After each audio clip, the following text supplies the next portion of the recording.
We have discussed about uh, alternating current, mean value of alternating current, and the effective value of alternating current, mean value of mean value of AC, and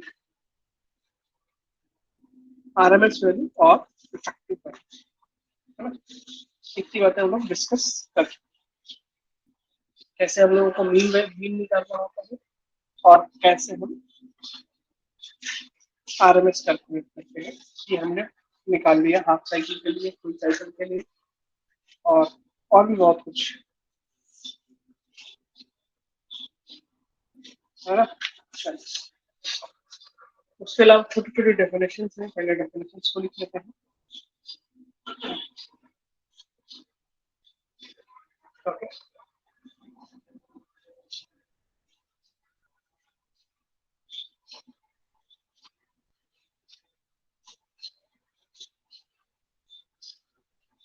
right down phasor.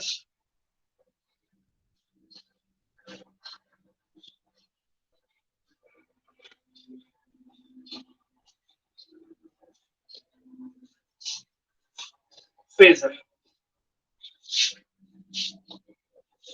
और rotating vector, a rotating vector, a rotating vector that represent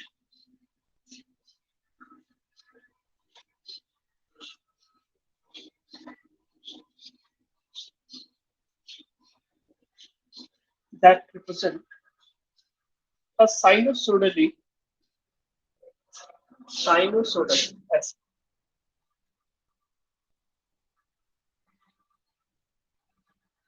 मतलब sine curve,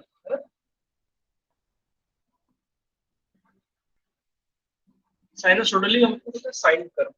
इस तरह का जो shape होता है इसको sinusoidal या फिर हम कॉस वाला भी कह सकते हैं, जो साइन के शेप का, है ना?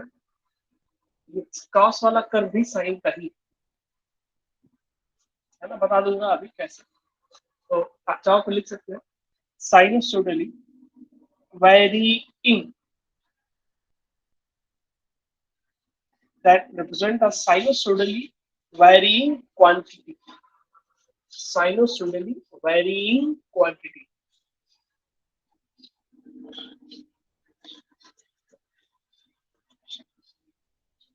Sinusoidally varying quantity. अभी आगे समझा दूंगा डिटेल से, पहले एक चीज और लिख लो, phasor diagram.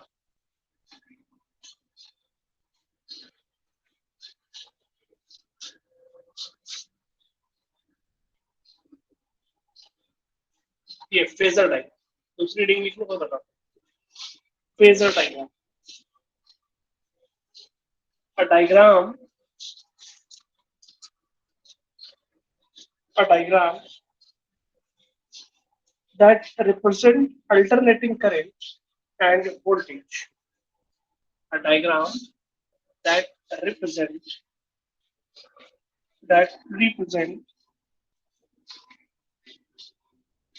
alternating current and voltage, alternating current and voltage of the same frequency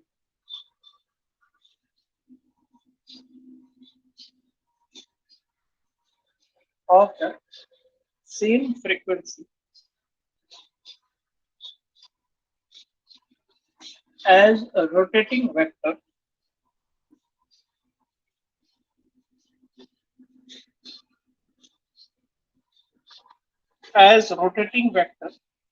along with proper phase, along with proper phase,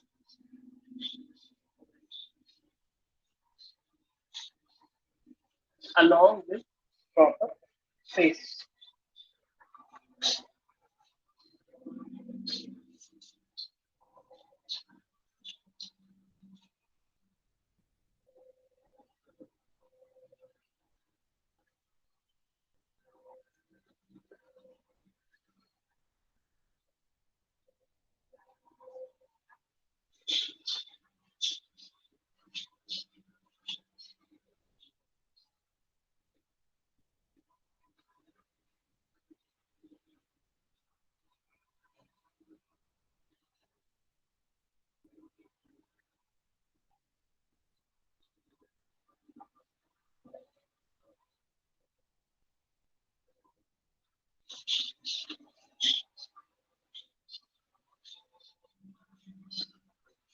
ठीक है, देखो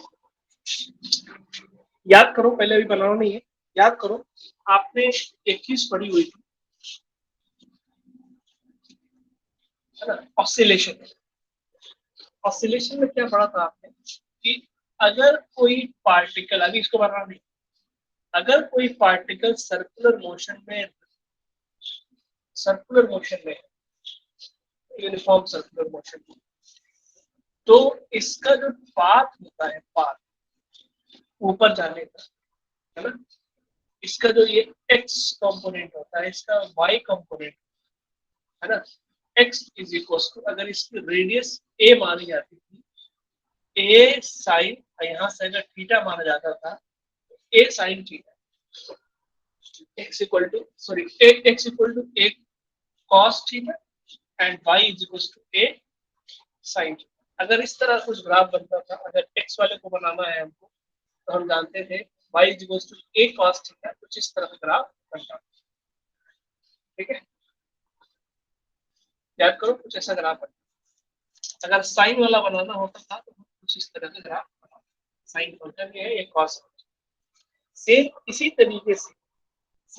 तरीके से हमको, जब हम अल्टरनेटिंग करंट को रिप्रेजेंट करते हैं, अल्टरनेटिंग करंट को हम रिप्रेजेंट करते हैं, तो भी हमारा फेजर डायग्राम बनता है ना। जैसे मैं फॉर एग्जांपल करूं, E is equal to E naught, ऐसे बनता है, E is equal to E not sine omega T. तो आप इससे दो चीजें बना सकते हैं, क्या आप एक सर्कल भी बना सकते हैं, सर्कल इस तरह का एक सर्कल भी बन सकता है ना, और इसकी जो रेडियस होगी वो कितनी होगी, कितनी होगी, ई। याद करो, यहाँ पे y is equal to A sine theta की तरफ है, एंड ये कितना है हमारा, ओमेगा। ठीक है, समझ बात, थोड़ा सा इसको बड़ा बना देना, बड़ा बना देना,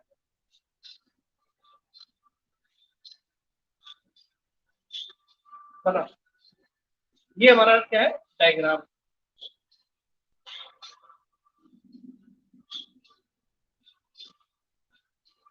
टी नॉट यानी इसकी रेडियस हो जाएगी, ये क्या हो जाएगा, ओमेगा टी, ये ओमेगा टी।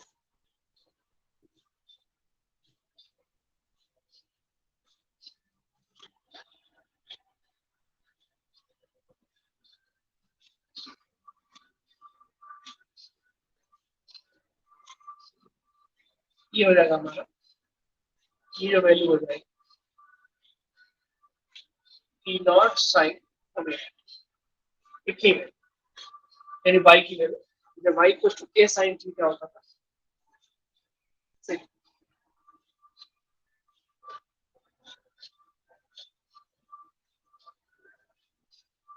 बन गया।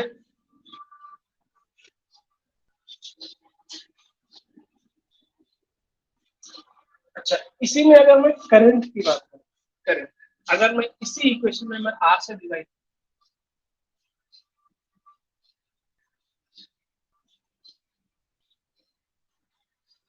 ई बाई आर आई हो जाए।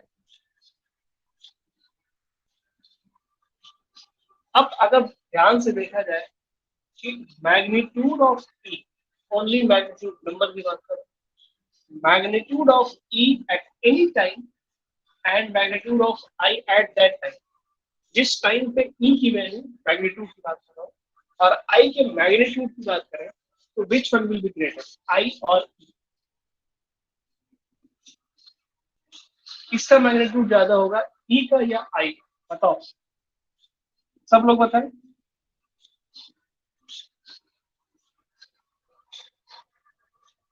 ई का, क्यों, क्योंकि यहाँ आर से डिवाइड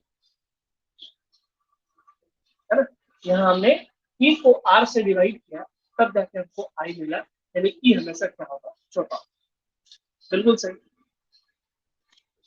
ध्यान रखना, अगर आर की वैल्यू 1 से बड़ी होगी तब होगा ना, 1 से अगर बड़ी होगी तभी आई छोटा होगा, अगर 1 से छोटी हो जाएगी यानी 0.5 हो जाएगी आर की वैल्यू अगर 0.5 हो जाएगी तो ई की वैल्यू बड़ी हो जाएगी, है ना, 2 टाइम्स हो जाएगा, डबल हो जाएगा। लेकिन अगर जनरली आर की जो वैल्यू होती है, जो प्रैक्टिकल लाइफ में होती है, आर की वैल्यू बहुत ज्यादा होती है ना, बहुत ज्यादा होती है, कभी कभी किलो वॉट में होता है, kilo kilo sorry kilo ohm में होता है।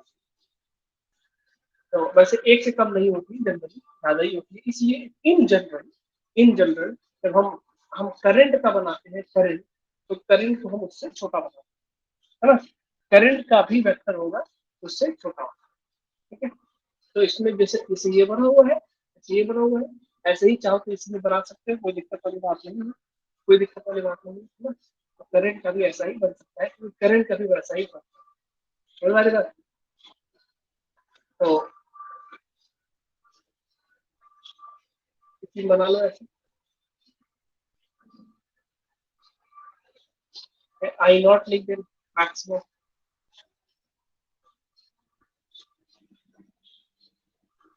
है ना, किसी भी एंगल पे, जरूरी नहीं कि वही एंगल हो, कोई और एंगल हो सकता है, कोई और एंगल हो सकता है,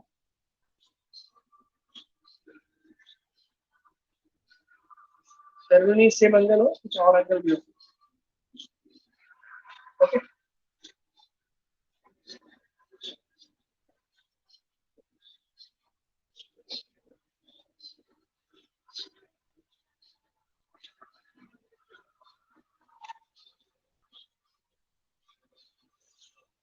राइट हो नेक्स्ट।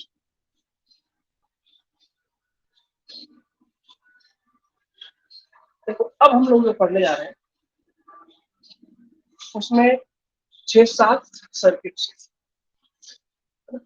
सर सब सर्किट पे क्या है, सेम सेम चीजें हमको पता है, देखते हैं,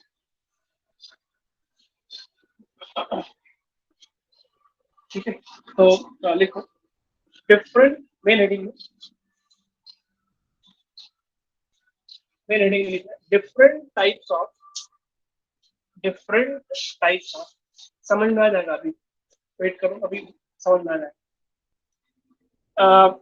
different types of AC circuits,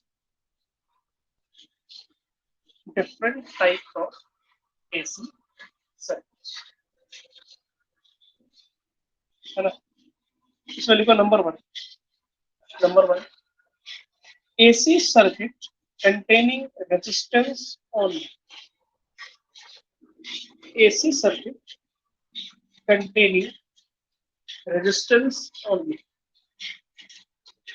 AC circuit containing resistance only,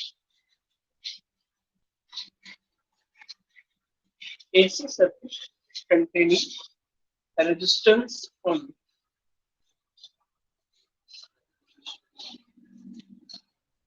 ठीक है। देखो सबसे पहले क्या करोगे आप, फिगर बनाओ,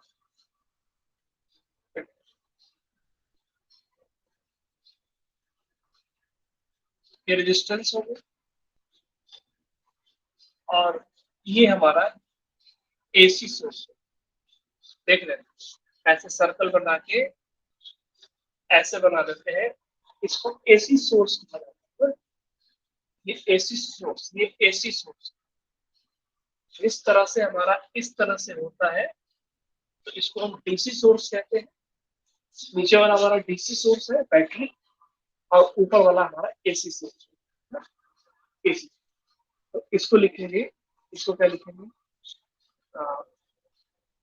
इसको ऐसे लिखेंगे एसी सोर्स, या इसको E equal to E not sine omega, E is equal to E naught, E is equal to E not sine omega.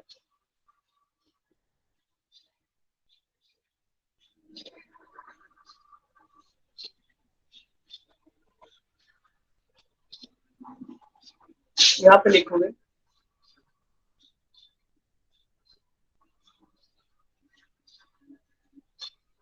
instantaneous instantaneous EMF of source equal to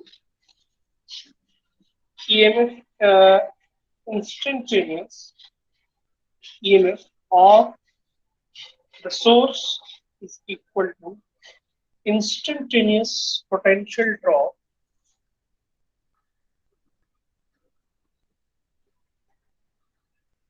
instantaneous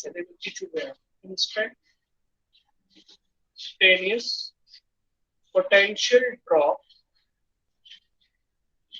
across resistor, across resistor, instantaneous potential difference across resistor. यानी आप देखोगे ध्यान से तो इसके across जो potential difference होगा इसके अक्रॉस रेजिस्टेंस के अक्रॉस वही हम देखें तो ये इसके अक्रॉस होगा।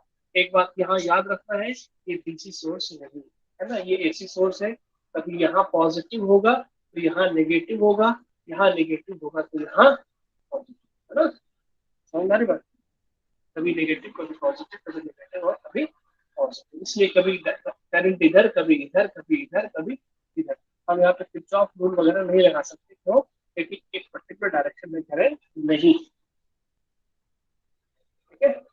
जब किसी पर्टिकुलर डायरेक्शन में करंट होती है तब हम potential up and potential down वाला फार्मूला अप्लाई कर पाते हैं, ठीक है। तो ईएमएफ हम देख रहे हैं, इसके अक्रॉस ईएमएफ और इसके अक्रॉस ईएमएफ सेम होगा, है ना। आप चाहो तो एक बार करंट को इधर मान के लगा लो, एक बार इधर मान के लगा लो, इक्वेशन सेम है। तो instantaneous EMF of the source is equal to instantaneous potential drop across a resistor। हम जानते हैं instantaneous EMF of the source कितना है, ये वाला E, यानी E को हम क्या कहते हैं, E नॉट साइन ओमेगा, ना, E naught sine omega equal to इसके क्रॉस पोटेंशियल डिफरेंस कितना होगा, IR, बोलो, यानी I R is equal to E not sine omega, इधर उधर कर दिया। अब बताओ दो आर से डिवाइड कर देंगे, I is equal to E not upon R sine omega T, और आई इज इक्वल टू हो जाएगा, ये आई नॉट हो जाएगा E not upon R I not sine omega.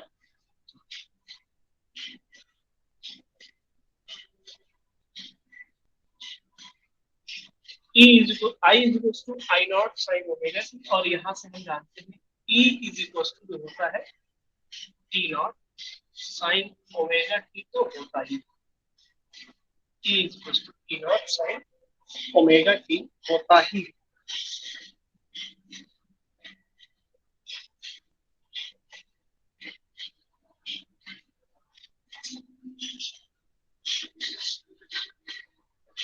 ठीक है, उसके बाद हमको दो ग्राफ बनाना है, एक हमको फेजर डायग्राम बनाना है और एक हमको बनाना है ई आई वर्सेस ओमेगा, है ना। देखो फ्रेंड, अगर ध्यान से देखा जाए, अगर ध्यान से देखना है ध्यान से, कि पहले अगर मैं ई और आई का ग्राफ बनता हूँ, ई बड़ा होता है तो पहले ई का बनाना, साइन फंक्शन साइन की तरह बन जाएगा, मैक्सिमम वैल्यू कितनी हो जाएगी, E not, maximum value E not. कभी अपने आप को मैक्सिमाइज करेगा, ये ध्यान रखना, ओमेगा टी ये भी है और ओमेगा टी ये भी, यानी इन दोनों का जो फेज है, फेज मतलब फेज का मतलब होता है एंगल, है ना।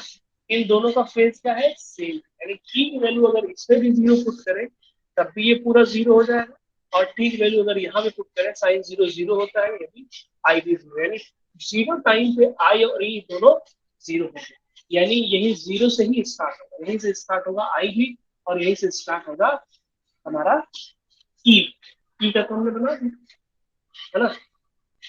ओमेगा टी ध्यान रखना, ओमेगा टी और ओमेगा टी सेम फंक्शन, बस यहाँ पे एम्पलीट्यूड का डिफरेंस, एम्पलीट्यूड ई का थोड़ा सा ज्यादा है और amplitude of I not is little bit smaller, but The function will maximize itself at the same time. Both the function will maximize it at the same time and the same time at the same place.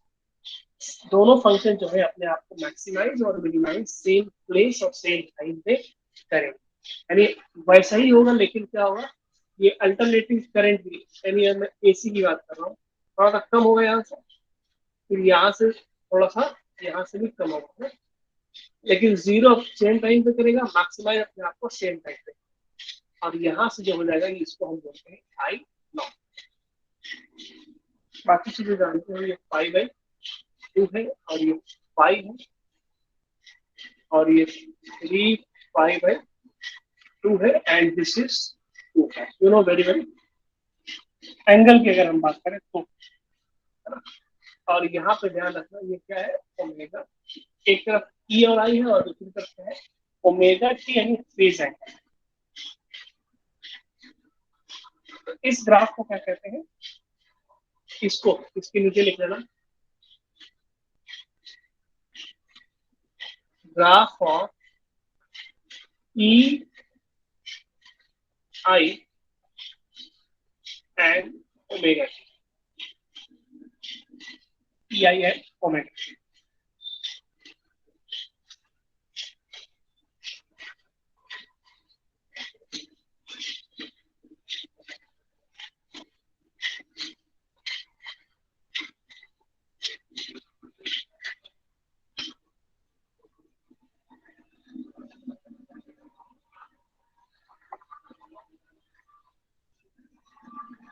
ये graph बन गया, बन गया.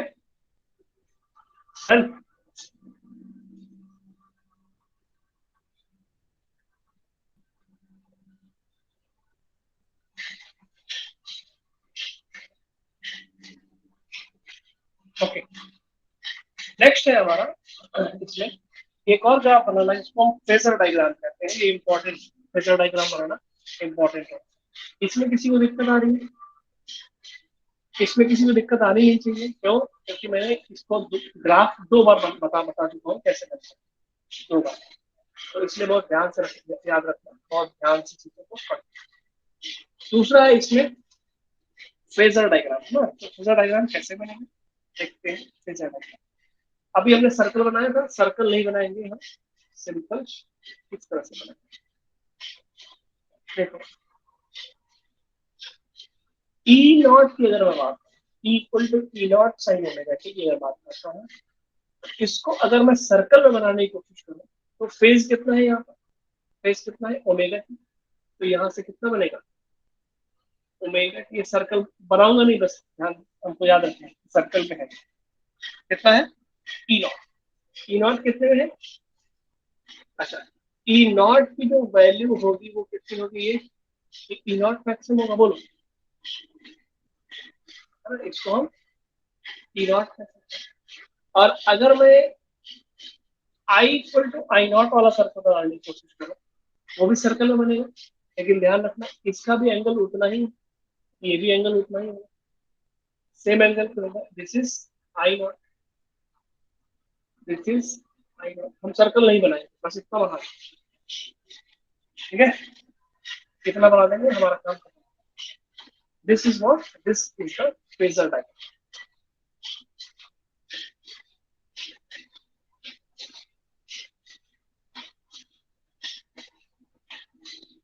This is the phasor diagram.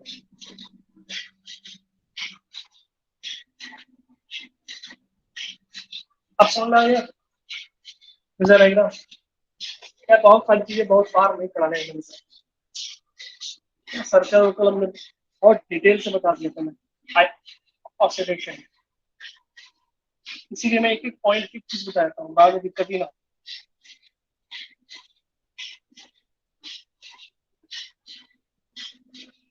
चलो next, second, second लिखो इसमें,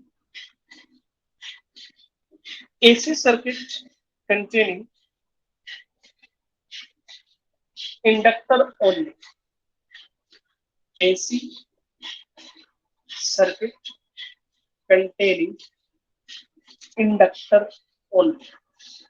AC circuit containing inductor only. सब कुछ प्रोसेस इसमें वही है। इंडक्टर देखो कैसा बनता है, सोलेनॉइड को ही हम इंडक्टर कहते हैं। इंडक्टेंस हमें पड़ा हुआ इंडक्टर है और ये एसी सोर्स से जुड़ा हुआ, इसके अक्रॉस ये एसी सोर्स है, इसके अक्रॉस तो वही रहेगा E equal to E not sine omega T, बनो E equal to E not sine omega T, और इसके अक्रॉस जो आता है वो इंडक्टेंस यानी एल है। रेजिस्टेंस होता है आर, इंडक्टेंस होता है एल। थोड़ा बहुत कट रहा होगा ऊपर, कोई बात नहीं, ऐसे थोड़ा सा यहाँ लिखो L. Okay, now you can write here instantaneous EMF of the source. Instantaneous EMF of the source is equal to instantaneous potential drop across inductor. Across inductor.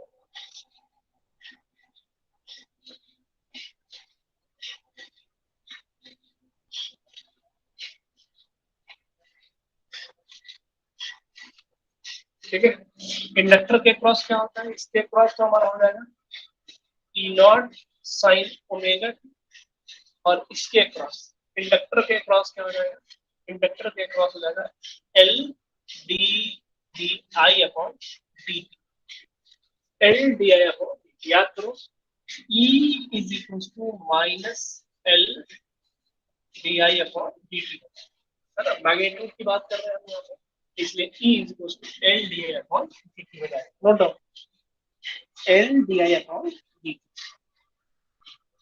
अब बताओ इसको जब हम रीअरेंज करेंगे तो यहाँ पर बताओ ऐसे क्या हो सकता है, D I is equal D I रहने देता है, और E not upon L sine omega T D, क्या कर सकते हैं ऐसे,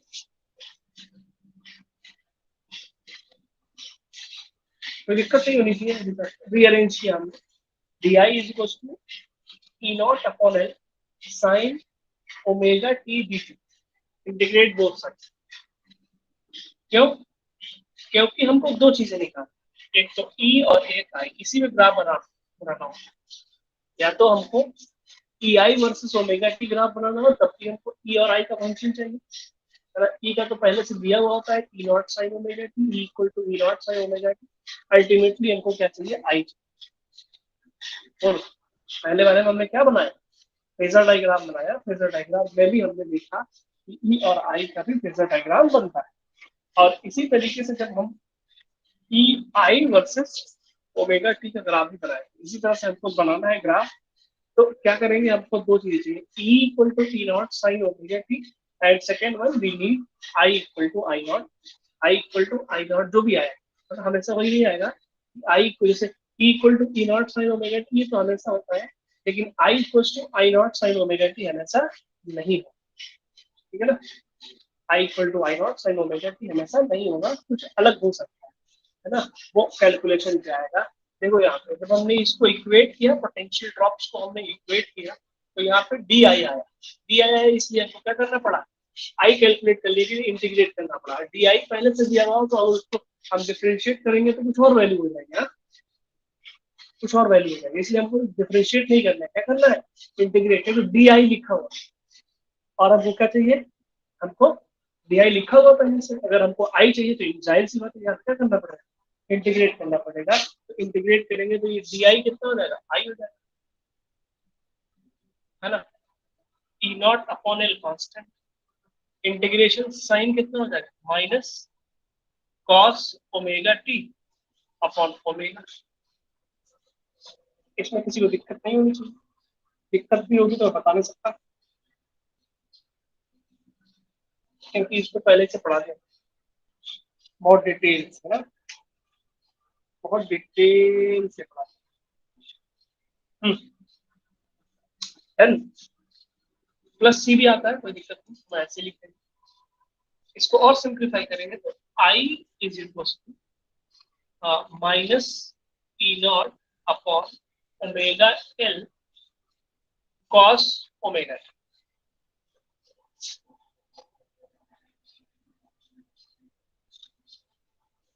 आई equals to minus E not by omega L cos omega.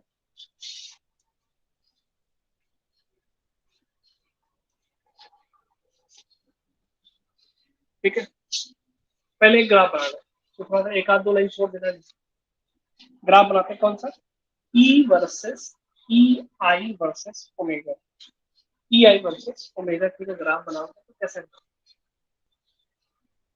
पहले ई का तो ग्राफ ऐसा ही बनेगा, इसमें कोई दिक्कत वाली बात नहीं, समझ रहे हो? E equal to E not sine omega T वाला ग्राफ ऐसा ही बनेगा, इसमें कोई दिक्कत वाली बात नहीं। दिक्कत वाली बात है आई के साथ, I is equal to something constant cos omega, यहाँ पे माइनस भी लगा,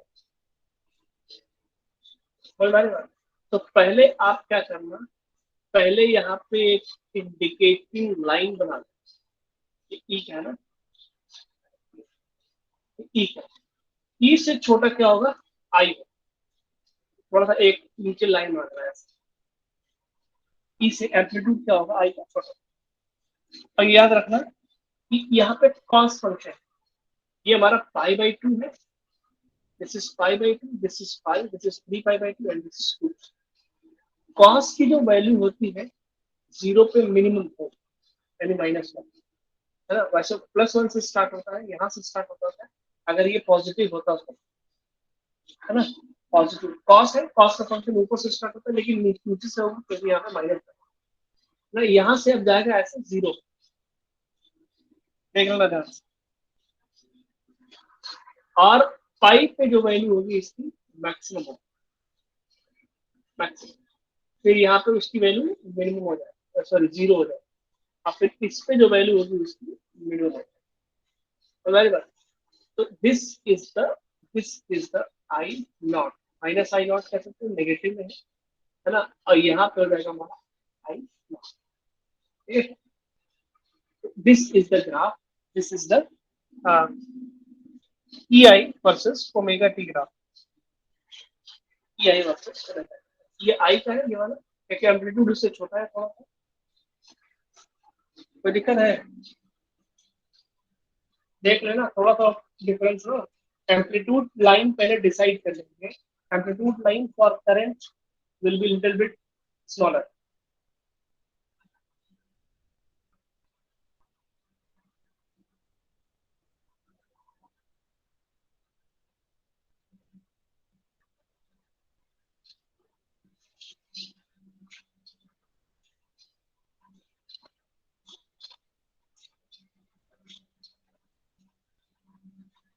बायो स्टूडेंट, बायो स्टूडेंट बताओ, कोई दिक्कत तो नहीं है भाई इधर?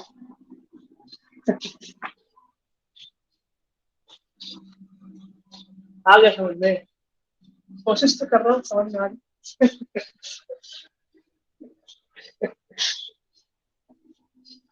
कोशिश तो मैं कर रहा हूँ तो समझ में आ गया, समझ में आया तो अच्छा ही, इसीलिए इतनी मेहनत कर रहा हूँ, नो प्रॉब्लम। अब बाकी लोग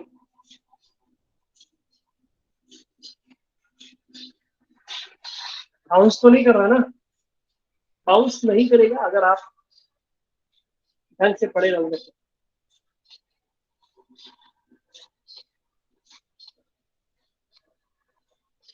टॉपिक पूरा खिचड़ी क्यों बन सकते, इतना बढ़िया से पढ़ाएंगे आप। अब देखो मसला ये है ना कि हम टीचर और तुम लोग स्टूडेंट, है ना, हमारा काम होता है एक बात समझा देना, बार बार प्रैक्टिस करना, किस चीज को 10 बार देखना, 20 बार देखना, भूल जाता है तो फिर देखो, भूल जाता है तो फिर देखो, वो प्रैक्टिस आपका काम। टीचर डेली डेली ये काम न कह सकता है या न करा सकता है, इंडिविजुअल स्टूडेंट पे डिपेंड करता है कि आप क्या करें। मैं ऐसा कुछ भी नहीं है, इसमें कोई ऐसा पॉइंट नहीं है जो मैं पहले से ना बताया, कोई भी ऐसा पॉइंट नहीं जो मैं पहले से ना बताऊं, इसीलिए मैं पहले एक लेक्चर ले लेता हूँ। 12th में आने के बाद भी मैं एक लेक्चर किया हूँ, 11th क्लास में भी हमने पढ़ा हुआ है, कि how to make graph of sine and cos, minus sine and minus cos. Graph बनाना भी मैं सिखा दिया। ग्राफ आप प्रैक्टिस करना आपकी जिम्मेदारी है। ऐसा तो है नहीं कि आपको कोई बहुत बड़े हो गए हो, टीचर हो गए हो, इससे आपको एक बार कोई चीज पढ़ लोगे तो याद हो जाए। है ना? आपको प्रैक्टिस करनी पड़ती है। एक बार में याद हो जाता है, अच्छी बात है, बहुत अच्छी बात है, लेकिन प्रैक्टिस करनी पड़ती है किसी चीज को याद रखने। और फिर इंटीग्रेशन भी सिखा दिया हूँ। इंटीग्रेशन में कोई डाउट नहीं होना चाहिए कि आपकी रिस्पॉन्सिबिलिटी, आपने उसको रिवाइज किया कि नहीं किया, या पढ़ते टाइम आपने समझा कि नहीं समझा। इसमें कोई दिक्कत नहीं, सब बता सकते हैं। साइन जब कॉस होता है, माइनस कॉस होता है, और जब साइन ओमेगा टी होगा तो कॉस ओमेगा टी होगा, और अपॉन में उसका इंटीग्रेशन करते हैं ना, तो इंटीग्रेशन करते हैं तो हम उससे क्या करते हैं, कांस्टेंट से डिवाइड कर देते हैं। ये आपने वही काम बताओ। अब फिर ग्राफ हमने बना दिया हुआ है। एम्पलीट्यूड आई का छोटा होता है, इसलिए दो लाइन पर दो लाइन नीचे बड़ी वाली मैक्सिमम डिस्प्लेसमेंट वाली ई नॉट की होगी, नीचे भी मैक्सिमम डिस्प्लेसमेंट वाली भी ई नॉट की होगी, और उससे छोटी जो होगी वो आई नॉट की, है ना। माइनस कॉस फंक्शन का आपने ग्राफ बनाया हुआ है, वो नेगेटिव से स्टार्ट होता है, यानी -1 से स्टार्ट। क्लियर हो जाना चाहिए। मैथ स्टूडेंट तो थोड़ा स्मार्ट होते हैं, बायो वालों के लिए बस थोड़ा सा दिक्कत होती है मुझे। कोई दिक्कत नहीं है ना। चलो फिर आगे चलते हैं।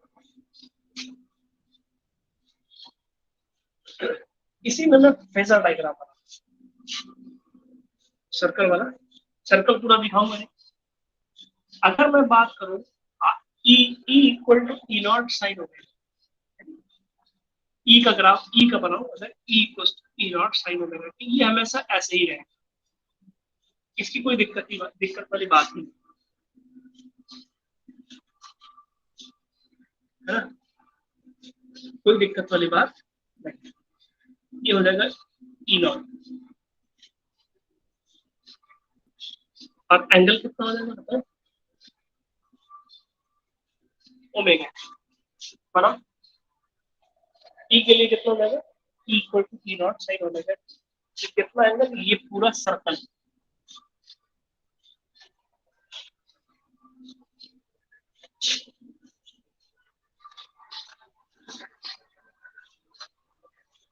बनाओ।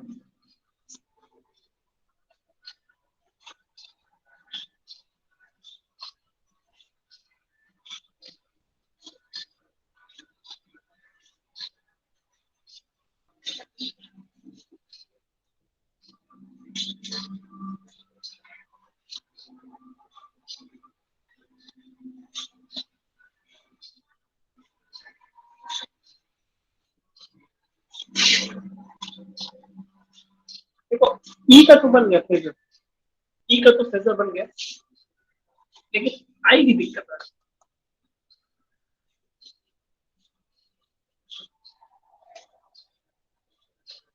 है ना, आई की दिक्कत आ रही, क्या कैसे करें।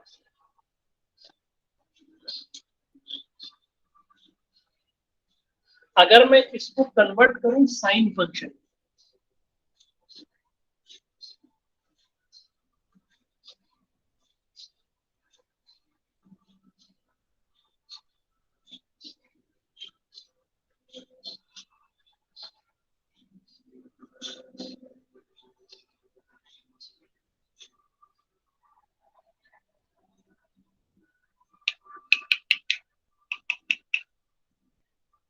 साइन ओमेगा टी -π/2, अगर मैं इसको रिवर्स करता हूँ, sine minus theta minus sine theta हो जाता है, इसको मैं रिवर्स करता हूँ तो कितना हो जाएगा, minus sign π/2 minus omega,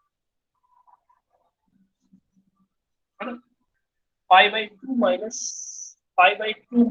first quadrant, sine π/2 कितना है, कॉस π/2, यानी माइनस कॉस साइन π/2, यानी कॉस ओमेगा, यानी अगर माइनस कॉस ओमेगा टी है, माइनस कॉस ओमेगा टी है, it can be written as, it can be written as minus cos omega T है, तो it can be written as, देखो यार picture बताता हूँ, minus sine pi by 2 minus omega, ऐसे बताता हूँ सिंपल, माइनस कॉस थीटा है, माइनस कॉस थीटा है। अगर मैं चाहूँ इसको चाहूँ तो ऐसे लिखूँ कि sine pi by 2 minus theta, minus लगा होना चाहिए, माइनस पाई बाई 2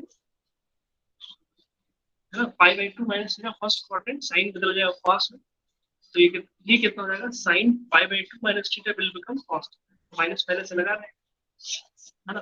जब इसको रिवर्स कर तो एक और माइनस पीछे आ जाता है, तो माइनस माइनस प्लस हो जाएगा, sine theta minus pi by 2, तो चाहो तो इसको लिख सकते हो कि कन्वर्जन है, यानी कि cos omega T minus cos omega T will become sin omega T minus pi by 2, sin omega T minus pi by 2।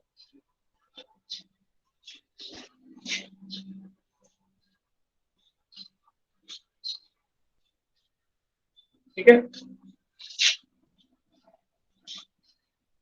इसका अपन i equal to something constant sin omega T minus pi, यानी maximum value जो होगी, maximum value जो होगी इसको हम ऐसे लिखेंगे, i is equals to I naught sin omega t minus pi by, I is equals to I naught sin omega t minus pi by, ठीक है। अब यहाँ पे देखेंगे हम ध्यान से, तो ये फेज जो है यहाँ पे और यहाँ का फेज देखा जाए तो ये तो ओमेगा टी था, तो हमने ओमेगा टी बना दिया, ओमेगा टी बना दिया positive X axis omega T, लेकिन जब हम I equal to I not sine, ये तो नहीं साइन फंक्शन है, लेकिन ये ओमेगा टी नहीं, क्या है omega T minus pi by, तो पहले ओमेगा टी जाएंगे, यानी हॉरिजॉन्टल से ओमेगा टी जाएंगे, यानी इसी के अलावा, और फिर उससे 90 डिग्री नीचे पीछे anti clockwise, sorry clockwise, minus pi by 2 है ना, यानी कि ओमेगा टी से माइनस पाई बाई 2, यानी इससे परपेंडिकुलर डायरेक्शन, ध्यान रखना परपेंडिकुलर डायरेक्शन में ये हमारा हो जाएगा क्या, आई, ध्यान रखना मैग्नीट्यूड आई का थोड़ा सा कम होगा, so this is what this is I।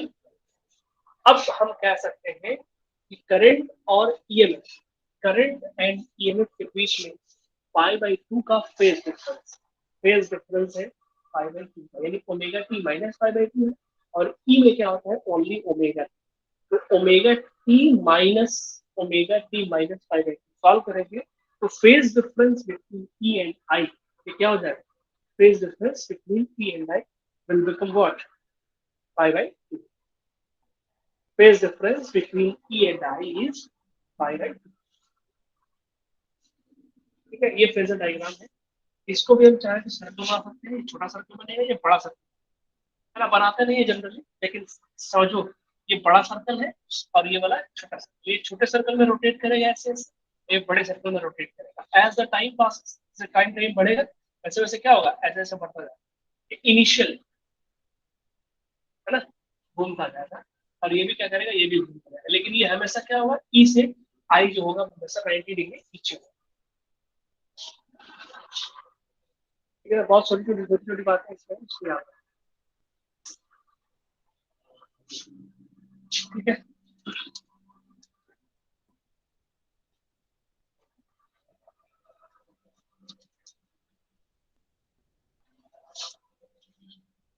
अभी नीचे हमने देखा, इसको स्टार बना के नोट कर लेते, I is equal to omega not, sorry E not upon omega L sine omega T minus pi by,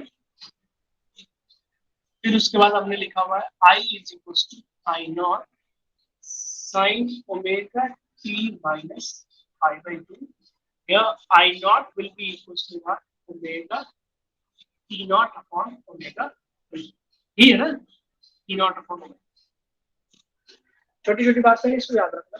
देखो हमने इसके पहले देखा था I is equal to E not upon R, E naught upon R. In the first equation, here it was E naught upon R sin omega.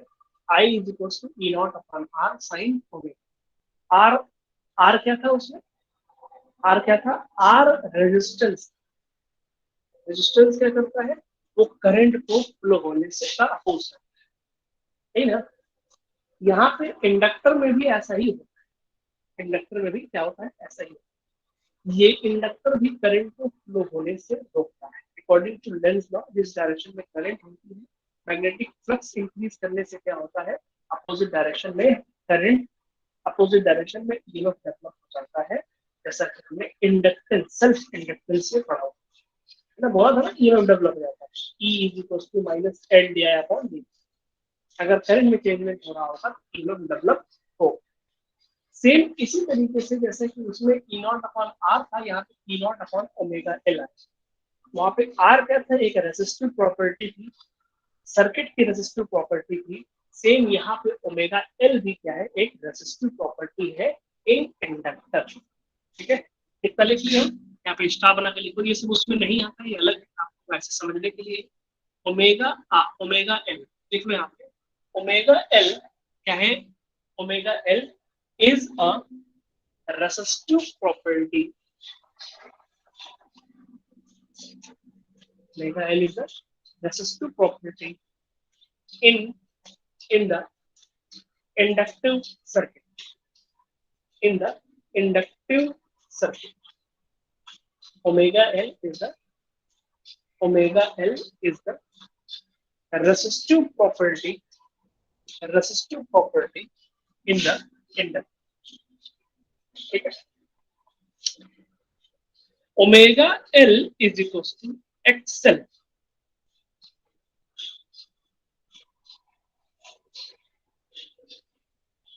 है ना, XL क्या होता है?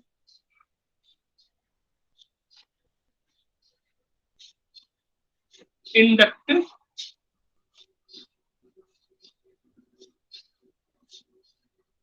रिएक्टेंस। याद रखना, जिसे आर होता है ना, आर रेजिस्टेंस, वैसे ही यहाँ पे एक्सएल है।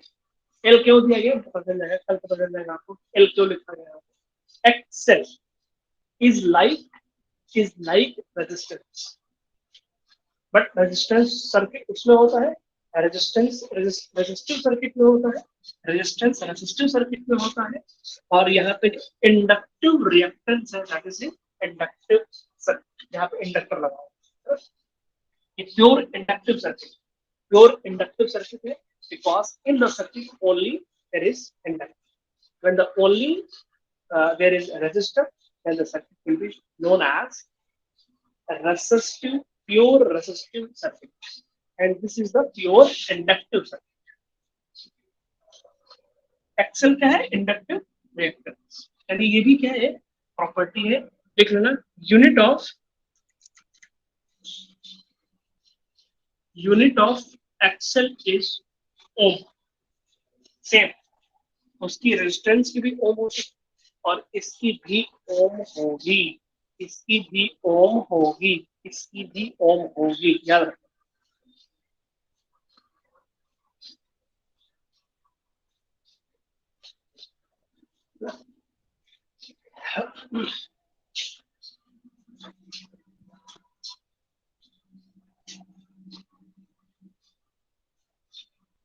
चलो, यहाँ पे दो चीजें आती हैं, लीड और लैग।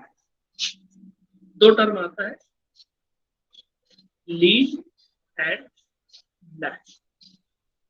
लीड करने का मतलब आगे जाना, लैग का मतलब पीछे। ठीक है, इतना तो जानते ही हो, है ना, इतना जानते हो, हमेशा इंसल्ट नहीं करूंगा।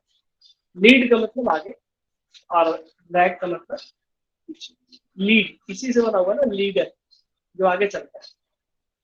एक्चुअल में ऐसा होता नहीं, हमेशा लीडर पीछे होता है। अगर पिटने की बारी आए तो पहले जो उनके सपोर्टर्स होते पहले वो पिटे, बाद में हम पिटे।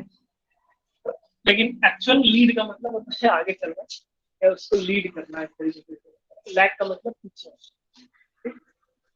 अब बताओ इस सर्किट के अंदर की बात करें, E and I, E and I, which one is leading, E और आई? बताओ which one is leading, E और आई? कमेंट करो फटाफट। ई,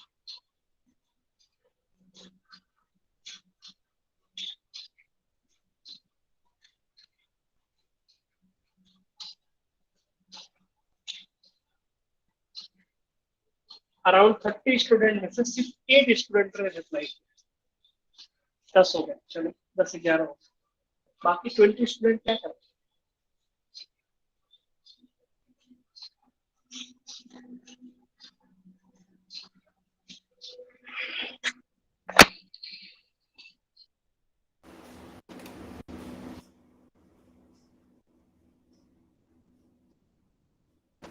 बताओ क्या करते हैं बाकी स्टूडेंट? देखो इस पे लिख लेना, कमेंट नीचे स्टार बना के लिख लेना। In this circuit EMF is leading, EMF is leading in this circuit, EMF is leading and current is lagging, and current is lagging with phase difference, with phase difference pi by 2। इन दोनों के बीच में phase difference pi by 2। In this circuit EMF is leading and current is lagging with phase difference pi by 2 और 90 degree. कैसे देखते हैं कौन lead कर रहा है कौन लैग कर रहा है? पहले हम सबसे पहले ये वाला ग्राफ बनाएंगे, ये वाला है ना, देख लो पहले ग्राफ, उसके बाद लिखो। हम देखेंगे पहले कौन मैक्सिमाइज होगा, पहले कौन मैक्सिमाइज होगा, ये ना। पहले टाइम देखो, टाइम जैसे जैसे लैप्स कर रहा है वैसे वैसे क्या हो रहा है कि ये भी बढ़ रहा है और ये तो पहले नेगेटिव था फिर जीरो हुआ फिर पॉजिटिव हुआ। तो पहले कौन अपने आप को मैक्सिमाइज कर रहा है? ई वाला। बाद में आई वाला कर रहा है, इसलिए हम बोलेंगे E is leading and I is lagging. आपसे सिंपल क्वेश्चन दे के पूछ देता है कभी कभी कंपटीटिव एग्जाम में, ग्राफ दे देगा आपसे पूछ देगा विच वन इज लैगिंग और विच वन इज लीडिंग, या फिर आपसे दे सकता है कि what is the phase difference between E and I in this particular case. In this particular case हमेशा ऐसा नहीं होगा। in this particular case E and I is with phase is the phase difference between E and I is pi by 2। और अगर हम पहली वाली circuit की बात करते हैं, इसकी फर्स्ट वाली सर्किट यानी कि circuit AC circuit containing resistor यानी प्योर रेजिस्टिव सर्किट की बात करें तो वहां पे E equal to sine omega T आता है, E equal to sine omega T आता है और I इज इक्वल टू भी I not sine omega T ही आए। उसमें भी sine E equal to E not sine omega T, E equal to E not sine omega T, I equal to I not sine omega T. दो omega T आते हैं, इसलिए हम क्या बोलेंगे दोनों ओमेगा टी और ओमेगा टी आते हैं, इसलिए हम क्या बोलेंगे कि उसमें जो आई और ई के बीच में फेज डिफरेंस आएगा वो zero. The phase difference between E and I in the purely resistive circuit is zero. आपको ग्राफ से पता होना चाहिए, आप छोटी छोटी बातें आप याद भी कर सकते, छोटी छोटी बातें आपको याद भी रखनी है ना। और this chapter is the toughest chapter मेरे हिसाब से। मेरे हिसाब से बच्चों का जो फीडबैक होता है उसकी बेसिस पे, जो बच्चों का फीडबैक होता है 5 साल का एक्सपीरियंस है मेरा, तो उसकी बेसिस पे जो मुझे ऐसा लगता है कि बच्चों को ये सबसे ज्यादा टफ चैप्टर लगता है in the whole 12th presence. ठीक है, क्योंकि पूरी मैथमेटिक्स आ जबरदस्त वाली है ना, टेंशन मत लेना। इसके बाद टफनेस का जो ग्राफ है ना वो अब ऐसे जाने वाला डाउनवर्ड, है ना, नेगेटिव स्लोप के साथ, नेगेटिव स्लोप के साथ जाने वाला है। टेंसर की बात करें बस ये आखिरी चैप्टर ऐसा है जो मैथमेटिकल कैलकुलेशन बहुत ज्यादा है, पूरी मैथमेटिकल कैलकुलेशन ही है, इसलिए टेंशन न लेना। अभी तक पॉजिटिव रेट पे जा रहे थे, अब नेगेटिव रेट पे जा रहे हैं, है ना। तो जब स्लोप जीरो हो जाएगा बता दूंगा, स्लोप जीरो हो गया है और अब आपको स्लोप नेगेटिव होने वाला है, यानी पीक पॉइंट पे हम पहुंच रहे हैं, लगभग लगभग पहुंच चुके हैं। तो चीज बातों को खत्म कर लेते हैं, उसके बाद क्या तो मैं यहाँ बता रहा था आपको कि phase difference between I and E हमेशा जीरो भी नहीं होता है, हमेशा 90 डिग्री भी नहीं होता है। It is depending upon the type of circuit. Inductive circuit में phase difference between I and E is 5/2 and pure resistive circuit की अगर बात करें तो phase difference is zero between I and E. Okay, कितनी बातें हो गई? मुझे लगता है कि मैं सारी बातें बता दूं। एक चीज मैं रिपीट कर रहा हूँ फिर से, इंडक्टिव रिएक्टेंस वही चीज है जैसा काम आपका रेजिस्टेंस में रजिस्टर, ठीक है। तो वो भी क्या करता है, करंट का अपोज करता है।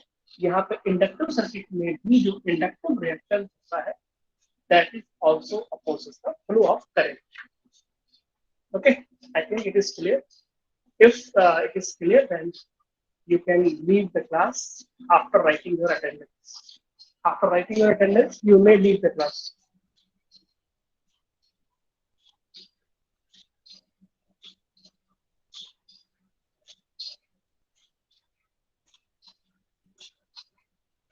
Write your attendance and leave the class.